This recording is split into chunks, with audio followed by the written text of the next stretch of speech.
no livro de Hebreus, capítulo 4, Hebreus 4, vamos ler os versículos 15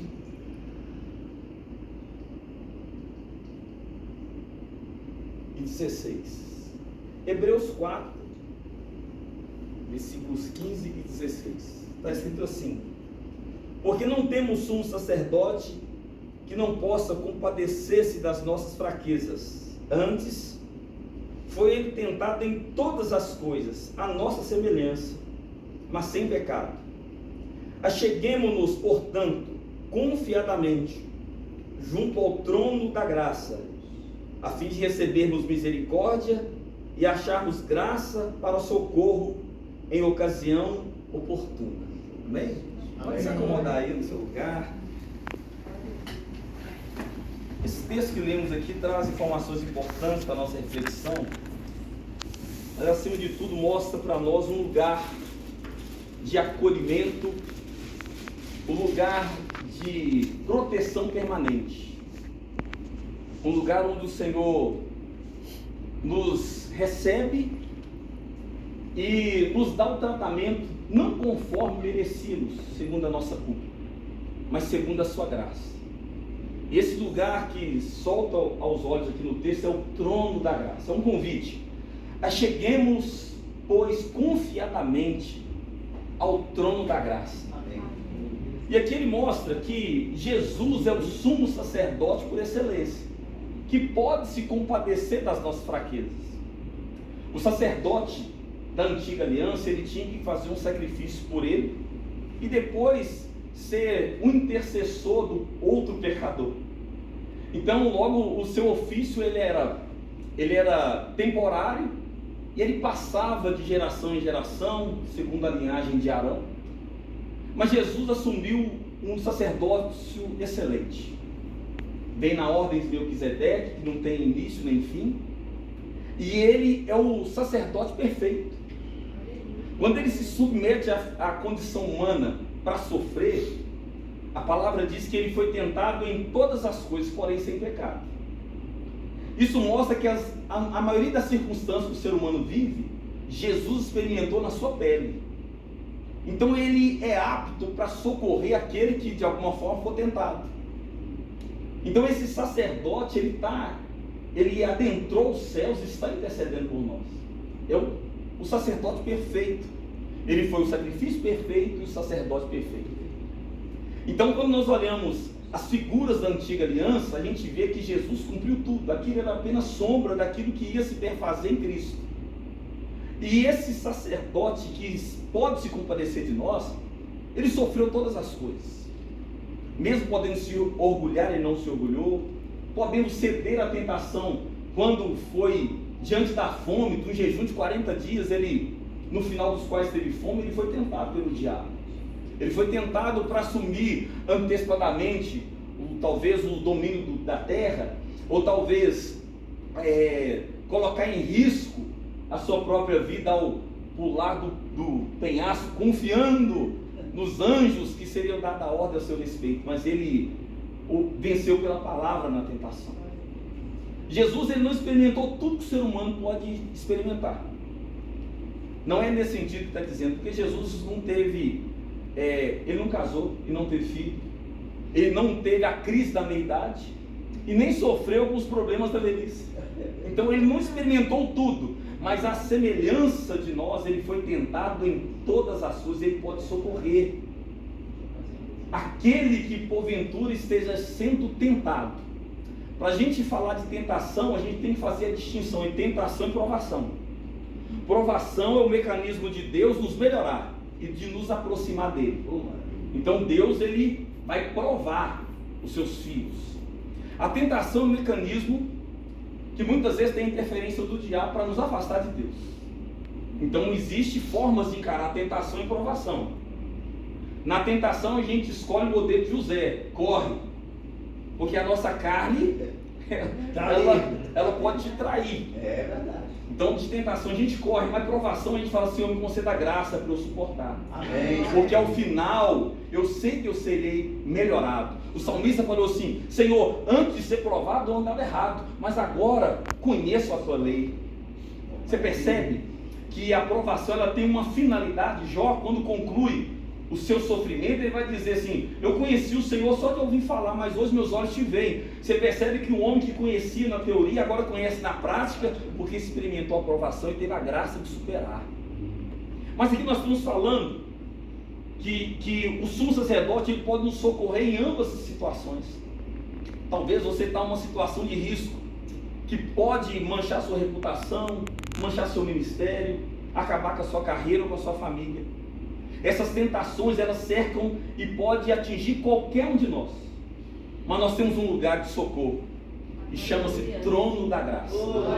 Irmão, para comparar isso aqui, tem dois elementos da antiga aliança que nos faz pensar sobre isso. Um elemento muito claro que está lá em 1 Reis são as pontas do altar. A Bíblia fala que Adonias, quando Davi já estava bem velho, ele usurpa o trono que seria passado para Salomão. Quando ele usurpa o trono, a mãe de Salomão vai lá e roga ao rei que autorizasse ele a assumir. Então chama-se o profeta, o sacerdote, e proclama Salomão como rei. Então Adonias, que tinha usurpado o trono, ele corre e segura nas pontas do altar. A ponta do altar era uma segurança temporária para quem estava em risco de morte. Era o tempo da pessoa analisar o recurso dele e conceder a vida para ele, ou então executar. Mas enquanto ele estava segurando na ponta do altar, ele não poderia ser atingido. Outro lugar de segurança eram as cidades refúgios. Na lei era olho por olho, dente por dente. Mas se alguém matasse involuntariamente alguém, ele poderia refugiar-se nessas 6 cidades refúgio, que ali ele não poderia ser encontrado pelo vingador de sangue, um parente ou um amigo próximo que queria porventura ir até essa pessoa para matar porque ela tirou uma vida. Na cidade de refúgio ela estava segura. Mas essas 2 seguras, irmãos, elas são limitadas. Por quê? A ponta do altar era enquanto a causa não fosse julgada. Depois a pessoa poderia ser executada. A cidade de refúgio era limitada à circunscrição da cidade.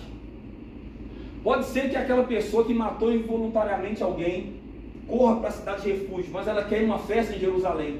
Se ela for encontrada em Jerusalém, ela pode ser executada, porque ela não está no seu lugar de segurança. Mas nós estamos falando aqui, irmão, do trono da graça. A palavra de Deus fala: acheguemos confiadamente ao trono da graça. Diferentemente desses outros mecanismos de segurança, o trono da graça é um lugar de segurança permanente. O Senhor traz para você absolvição permanente e te coloca no reino celestial. Ele anula a sua culpa, ele cancela o teu pecado e te leva para um lugar de segurança permanente. Por isso o convite hoje é: achegai-vos, pois, confiadamente ao trono da graça. No trono da graça, irmãos, é onde aquele pecador encontra absolvição. O trono da graça é onde o sem força encontra força para continuar. O trono da graça é quando você não vê mais recursos, mas você recorre a Ele. É um lugar de socorro, é um lugar de suplicar, é um lugar de estar debaixo da cobertura total do nosso Pai. É um lugar de proteção. Acheguemos confiadamente ao trono da sua graça, para que quando você precisar de um socorro, você vai encontrar, porque o texto diz assim: a fim de recebermos misericórdia e acharmos graça para socorro em ocasião oportuna. É quando a crise chegar, é quando a tentação agravar, é quando você disser assim: Senhor, eu não tenho mais força para suportar. Senhor, estou em vias de queda. Irmãos, a maioria das quedas, dos tropeços, eles seriam evitados se a gente recorresse ao trono da graça antes de cometer. É chegar confiadamente junto ao trono da graça e dizer: Senhor, eu não consigo mais, a minha força é pequena, eu preciso do teu socorro. E a palavra de Deus diz para acharmos misericórdia. Misericórdia é o sentimento de Deus, não é pena. É o sentimento de Deus de sentir a nossa dor e ter a capacidade de socorrer, de ajudar e achar graça em ocasião oportuna, na ocasião do risco, na ocasião quando todos os amigos vão embora, quando não tem recurso da igreja, quando tem recurso dos irmãos, quando o dinheiro acaba. Existe um lugar de acolhimento, um lugar de proteção, que é junto ao trono da graça do nosso Deus. É nesse lugar que nós apresentamos as nossas debilidades e fraquezas. É nesse lugar que nós colocamos nossos anseios, nossos desejos. É nesse lugar que nós derramamos o nosso coração. É junto ao trono da graça do Senhor. E ali nós encontramos socorro e graça em ocasião oportuna. Quando eu sei que os meus recursos na terra se esgotaram, aí o recurso do céu entra. E às vezes Deus permite a força se esgotar totalmente. Deus permite que a gente chegue ao pó, justamente para a gente perceber depois que toda a nossa suficiência vem dele. Às vezes, se sobrar alguma força ainda sua, uma influência sua, uma capacidade sua, ele permite que essa capacidade e força sejam esgotadas, para ele entrar em cena, e a gente às vezes não compreende o meio de agir do Senhor. E por isso que eu posso dizer, quando você estiver lá no fundo do poço, saiba que você está na condição ideal de ser socorrido por Deus. Porque ali você não vai atribuir a ninguém, nem as circunstâncias da vida. Você vai concluir ao final, foi Deus que me ajudou. Foi a mão dele que me sustentou. Foi ele que me tirou de lá. Eu estava clamando por socorro e eu alcancei misericórdia e graça na hora oportuna. Eu não tenho dúvida que foi Deus que interveio. Eu não tenho dúvida que foi Deus que estendeu a sua mão. Não tenho dúvida que foi o socorro de Deus imediato, porque eu recorri ao trono da sua graça. Ali eu sou absolvido. Sabe, o trono não dá ideia de reino, de alguém que está sentado para julgar. O nosso Deus, ele congrega todas as autoridades nele, todas as forças nele. Então ele pode julgar, ele pode absolver, ele pode socorrer, ele pode enviar um recurso. É desse trono da graça que fluem as fontes para sustentar a nossa vida. E não tem lugar melhor do que senão na presença do Senhor dizer: Senhor, o meu recurso está com o Senhor. O Senhor que fez os céus e a terra, o Senhor que tem todo o poder, vem me socorrer. Talvez tenha alguma causa que você quer apresentar diante do Senhor. Você pode alcançar misericórdia e graça na ocasião que você está vivendo. Vamos ficar de pé para orar nesse sentido?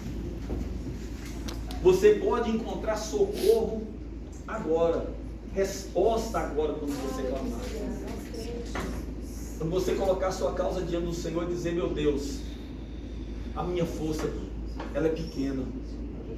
Talvez você esteja como Pedro, que tentou caminhar, ele, naquela noite escura, ele caminha por sobre as águas depois de tentar constatar se era mesmo o Senhor. Se é tu, Senhor, deixa eu ir ter contigo.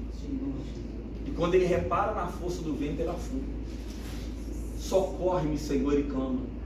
E oportunamente o Senhor estende a mão para ele e o ergue.